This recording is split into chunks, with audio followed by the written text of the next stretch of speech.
వైద్యశాస్త్రము సామాన్యము విశేషము అనే పదార్థాలకున్న ఈ రెండు గుణాల వల్లనే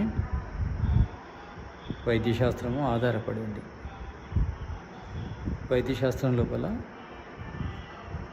సామాన్యము వృద్ధికి కారణమవుతుంది, సామాన్యము విశేషము క్షీణతకు కారణమవుతుంది.